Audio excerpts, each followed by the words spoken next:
Hello दोस्तों, नमस्कार। तो आज हम लोग जिस मुख्य टॉपिक को आपके सामने लेकर के आए हैं उसका नाम है एससी एसटी कानून क्या है, अस्पृश्यता क्या है, अनटचेबिलिटी क्या है, छुआछूत क्या है। तो आज का जो हमारा एजेंडा रहने वाला है, आज हम जो देखने वाले हैं, आज हम लोग इस वीडियो की शुरुआत करेंगे एक प्रेरक वाक्य के साथ और फिर समझेंगे कि एससी एसटी कानून की उत्पत्ति कहाँ से हुई, इस कानून की उत्पत्ति कहाँ से हुई।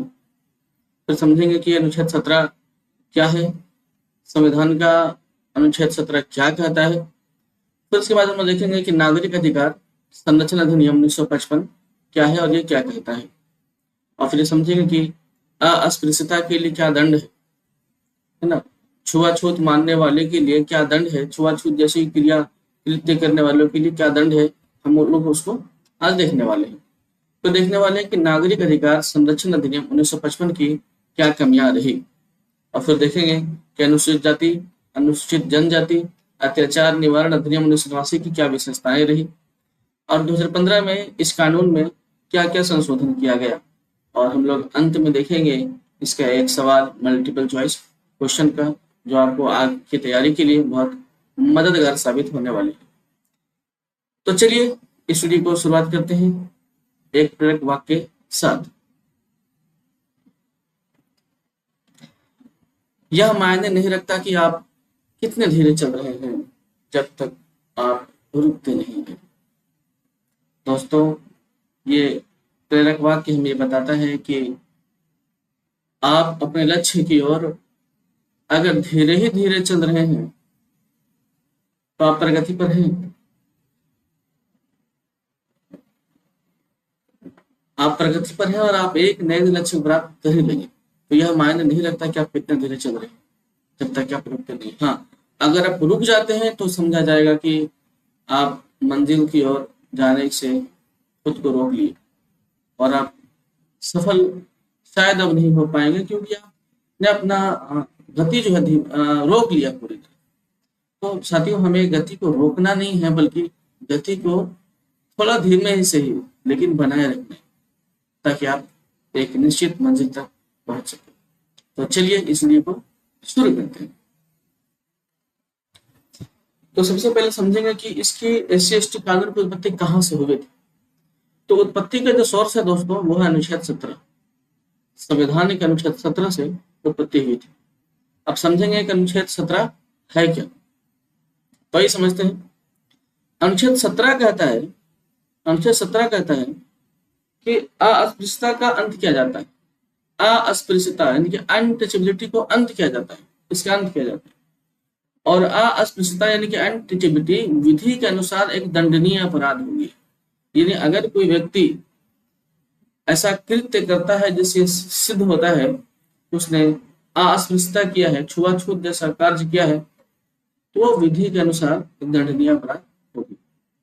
इसका कोई अपवाद नहीं है, इस नियम का कोई अपवाद नहीं है, और भारत का संविधान अस्पृश्यता को परिभाषित नहीं करता है ना। इन दोनों बातों को समझेंगे, इसका कोई अपवाद, इसका मतलब क्या है, और भारत का संविधान अस्पृश्यता को परिभाषित नहीं करता।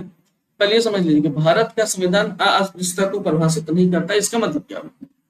इसका मतलब ये हुआ कि भारत के संविधान में ऐसा कोई कृत्य लिखा हुआ नहीं है कि यह करने से आप अस्पृश्यता करते हुए पाएंगे, आप छुआछूत करते हुए पाएंगे, ये कृत्य लिखा हुआ नहीं है। ये टोटली डिसाइड करना है साथियों, दोस्तों, संसद में, कि संसद ने कानून बना करके किन किन कामों को अस्पृश्यता के अंदर रखा है, छुआछूत के अंदर रखा है। अगर संसद ने रखा है तो उन कामों को करने वाला व्यक्ति यह माना जाएगा कि उसने छुआछूत जैसे कृत्य किया है और उसे अपराध मान करके दंडित किया जाएगा। तो ये पूर्णतः संसद पे डिपेंडेंट है कि वो किस किस काम में को ऐसा कृत्य को अस्पृश्यता बताती है ना। संविधान में इसका कोई परिभाषा मौजूद नहीं है ना। समय समय पर संसद ने इसके लिए नियम बनाते रहे हैं, हम लोग एक ही करके देखेंगे, है ना। और इसका कोई अपवाद नहीं, हम लोग ये भी देखेंगे।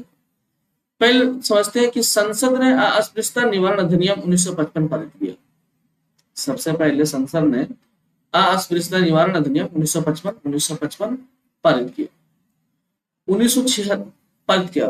1976 में इस कानून का नाम बदलकर नागरिक अधिकार संरक्षण अधिनियम 1955 कर दिया। चलिए तो और आगे हम लोग अब समझते हैं अनुच्छेद 17 का कोई अपवाद नहीं है, इसका क्या मतलब है? तो इसका मतलब है, इसका अर्थ यह है कि किसी भी व्यक्ति के साथ छुआछूत नहीं की जा सकती, ना धर्म के नाम पर की जा सकती है, ना परंपरा के आधार पर की जा सकती है, ना निजी स्थान में की जा सकती है, और भी बहुत सारी चीजें हम लोग और आगे देखने वाले। क्या मतलब इसका? अगर कोई ये सिद्ध कहे कि तो हमारे परंपरा में है, हम तो ये करेंगे, तो ऐसा अलाउ हमारा संविधान नहीं करती है।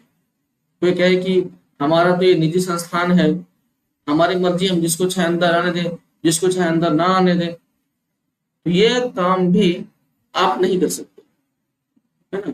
ये हमारा संविधान इसको अलाउड नहीं करता है। आइए और आगे देखते हैं कि नागरिक अधिकार संरक्षण अधिनियम 1955 क्या है ना? इस कानून के अनुसार अस्पृश्यता का अर्थ है अनुसूचित जाति के किसी सदस्य के साथ उसकी जाति के आधार पर भेदभाव करना। किस जाति के साथ? अनुसूचित जाति के किसी सदस्य के साथ, मतलब अनुसूचित जाति के किसी भी व्यक्ति के साथ उसकी जाति के आधार पर भेदभाव, जाति के आधार पर भेदभाव करना। जैसे जाति के आधार पर अपमान सूचक शब्द कहना, यह आएगा आपको अस्पृश्यता के अंदर में। कोई अपमान सूचक शब्द आप उसे कहते हैं तो आप ये मान जाएगा कि आपने छुआछूत जैसा कृत्य किया है। सार्वजनिक वाहन में बैठने या बिठाने से मना करना। अब ये दो बात है, सार्वजनिक वाहन में बैठने और बिठाने से क्या मतलब है? पहले बिठाने को समझ लीजिए। आप किसी अपर कास्ट से बिलोंग करते हैं, आप अनुसूचित जाति से नहीं है, दूसरे कास्ट से हैं, दूसरे कैटेगरी से हैं, वाहन आप चला रहे हैं। एक व्यक्ति ऐसा है जो SC/ST कैटेगरी का है, वो आपसे आए कहता है कि मैं भी चलूंगा साथ में, तो आप क्या कहते हैं कि नहीं नहीं, आप तो इस कैटेगरी से हैं, आप तो इस जाति से हैं, मैं आपको अंदर नहीं बैठा सकता। तो आपका ये काम ये सिद्ध करता है कि आपने छुआछूत जैसा कृत्य किया। हाँ साथी, और एक दंडनीय अपराध। एक स्थिति तो ये हुई, और एक स्थिति ये हुआ कि कोई अनुसूचित जाति का सदस्य है जो ड्राइवर है, आप अदर कास्ट वाले हैं, अदर कैटेगरी वाले हैं, ठीक है। आपने शुरू में तो इनको लिफ्ट दिया, लिफ्ट मांगा इनसे कि भाई रुको रुको हम भी चलेंगे साथ में, लेकिन जो ही आपने देखा कि नहीं अरे ये तो उस कैटेगरी वाला व्यक्ति है, अनुसूचित जाति वाला व्यक्ति है, मैं नहीं बैठूंगा, भाई तुम जाओ यार, मैं नहीं बैठूंगा, तुम जाओ तो मैं नहीं बैठूंगा तुम्हारी गाड़ी में। तो आपका ये कृत्य भी सिद्ध करता है कि आपने छुआछूत जैसी कृत्य किया। आपने उस जाति के आधार पर उसकी गाड़ी में बैठने से आपने मना कर दिया, ये भी अनटचेबिलिटी है। तो इस बात को ध्यान रखें। फिर है कि आटा चक्की पर अनाज पीसने से मना करना। आटा चक्की पर अनाज पीसने से मना करना, यानी कि आप दुकान चला रहे हैं आटा चक्की वाला, कोई अनुसूचित जाति के सदस्य आता है और वो कहते हैं कि भाई हमें भी आटा मतलब क्या बोलते हैं गेहूं पिसवाना है, तो आप उसे मना कर देते हैं इस आधार पर कि वो अनुसूचित जाति का सदस्य है। तो ये भी माना जाएगा कि आपने अस्पृश्यता वाला कृत्य किया है, यानी कि आपने छुआछूत जैसा कृत्य किया और एक दंडनीय अपराध है। आगे सब देखेंगे कि इसके लिए क्या आपकी सजा हो सकती है, सभी देखते हैं, सब चीज देखें। आगे कि कैसे सैलून द्वारा बाल काटने से इनकार कर देना। अगर अनुसूचित जाति के सदस्य के साथ ऐसा होता है कि सैलून वाले मना कर देते हैं कि मैं आपके बाल नहीं काटूंगा, तो उन पर भी मुकदमा चलाया जा सकता है, वो भी छुआछूत जैसे कृत्य कर चुके ऐसा करने। और ये बात भी देखिए, कई लोग ऐसा भी करते हैं कि इतिहास, दर्शन, धर्म आदि के आधार पर अस्पृश्यता को सही ठहराते हैं, है ना। कहता अरे नहीं तो धर्म की बात है, मैं कैसे तुम्हारे साथ रह लूं, है ना, मेरा धर्म में खराब हो जाएगा, धर्म में दिक्कत हो जाएगी, भाई तुम अलग रहो, मैं तुम्हारे साथ नहीं रह सकता। तो धर्म के सहारा लेकर के, दर्शन के सहारा लेकर के कोई कहे कि नहीं इतिहास से ऐसा होता आ रहा है, बहुत पहले से ऐसा होता आ रहा है, मैं आपके साथ नहीं रह सकता, इन सारी चीजों को आधार बना करके भी आप अगर आप अस्पृश्यता को सही ठहराने का प्रयास मात्र करते हैं, सही ठहराने की कोशिश करते हैं, भाई आपने भी छुआछूत जैसे कृत्य कर दिया और आप दंडनीय अपराध और मुकदमा चले। तो होशियार हो जाइए, इन सब चीजों को नहीं करना है, इस बात का खास ध्यान रखिए। चलिए हम लोग आगे शुरू करते हैं।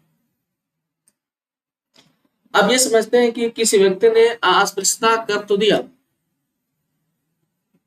अब उस व्यक्ति के विरुद्ध मुकदमा भी दर्ज हो गया है, तो अब क्या दंड मिलेगा उन्हें, ये भी जान लीजिए ना, ये भी जान लीजिए क्या दंड मिलेगा। मतलब फिर एक एक करके सबको समझेंगे, और हो सकता है ये वीडियो लंबी हो जाए तो मैं इसको पार्ट 1, पार्ट 2, पार्ट 3 तक लेके जा सकता हूँ, ताकि आपको समझने में ज्यादा सहूलत हो, है ना। तो चलिए शुरू करते हैं। अस्पृश्यता के लिए दंड क्या है। कहता है पहली बार अगर आपने अस्पृश्यता किया है तो क्या दंड होगा। 1 माह से 6 माह तक कारावास या 100 रुपए से लेकर 500 रुपए तक जुर्माना लगेगा, अगर आप पहली बार ऐसे करते हुए पकड़े जाते हैं तब। अब अगर दूसरी बार करते हुए पकड़े जाते हैं तो 6 माह से 1 वर्ष तक कारावास या 200 से 500 तक जुर्माना। अब अगर तीसरी बार यही काम करते पकड़े जाते हैं तब, तो तीसरी बार अगर आपने अस्पृश्यता अनटचेबिलिटी जैसा कृत्य को करते हैं तो 1 वर्ष से 2 वर्ष तक कारावास या 500 से लेकर के 1000 रुपए तक जुर्माना। अब अगर आपकी आदत सुधरती नहीं है और आप करते ही जाते हैं ऐसा, तो चौथी बार और आगे के दंड पर तीसरी बार वाला ही नियम लागू रहेगा। तो आप यहां तक सोच रहे होंगे कि यार 100 रुपये या 500 रुपये जुर्माना क्या ही है, तो खरीदेगा आदमी, दे देगा 500 रुपये, है ना।